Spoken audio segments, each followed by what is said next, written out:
These are the blunders from down thunder that made Australia great. On the 18th day of January 1793, Christopher Magee was travelling with his wife Eleanor and baby daughter Mary in a small boat to their home in Paramatta. They'd been drinking heavily and arguing before they left. The boat overturned near Breakfast Point and Eleanor, who was pregnant, drowned.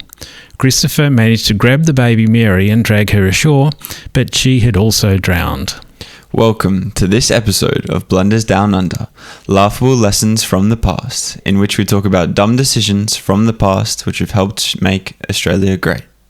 I'm Josh McGrath. And I'm John Gibbs, and today we're talking about Christopher Magee, a convict who arrived in Australia with the First Fleet and never quite managed to capitalise on his opportunities. So who was Christopher Magee?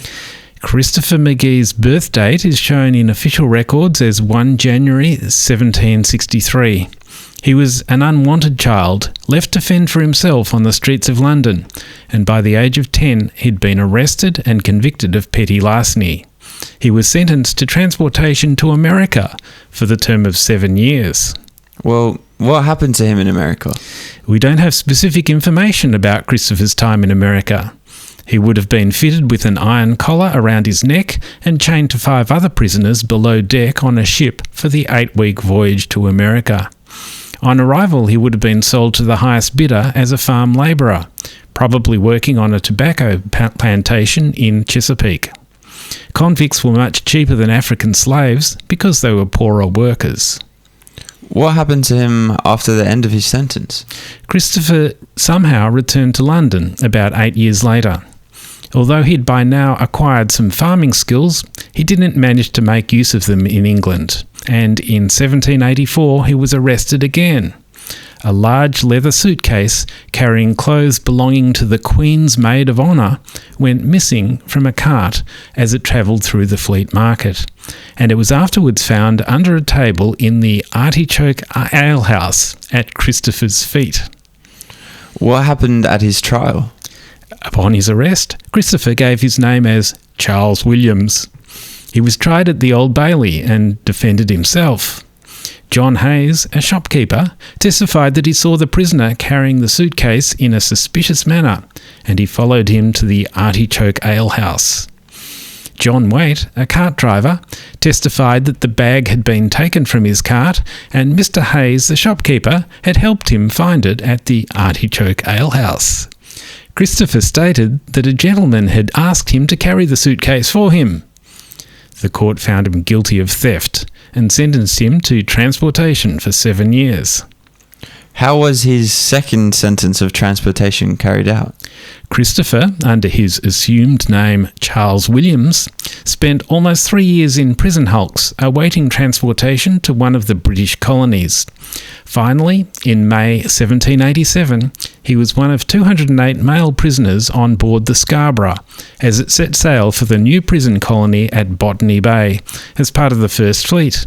They eventually arrived at Port Jackson on 26 January 1788. What happened when Christopher arrived in New South Wales? Later in 1788, just 7 months after arriving in New South Wales, Christopher married a convict woman, Eleanor McCabe. Eleanor had been sentenced to 7 years transportation following a string of violent robberies.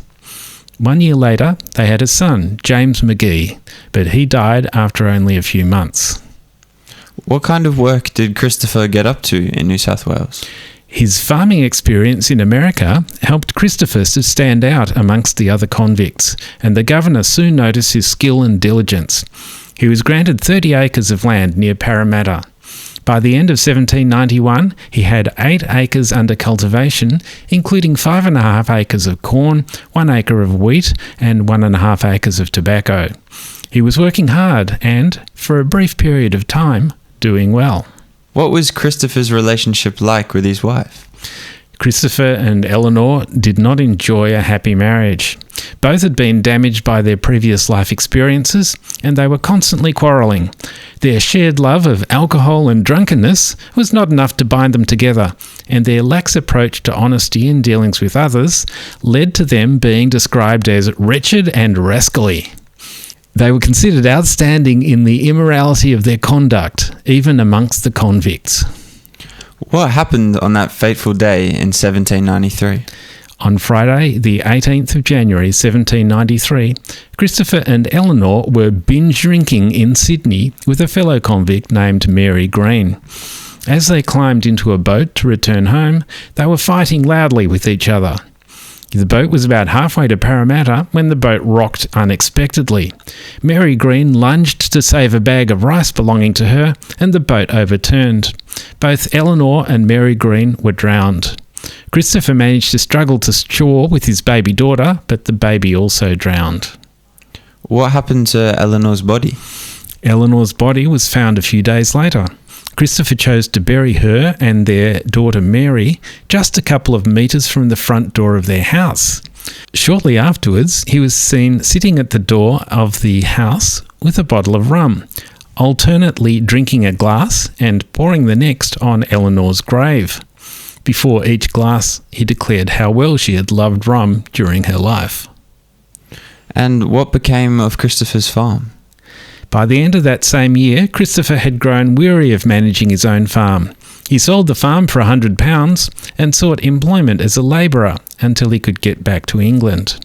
He never did manage to get away, and he spent the next year working as a labourer on the farm which he used to own.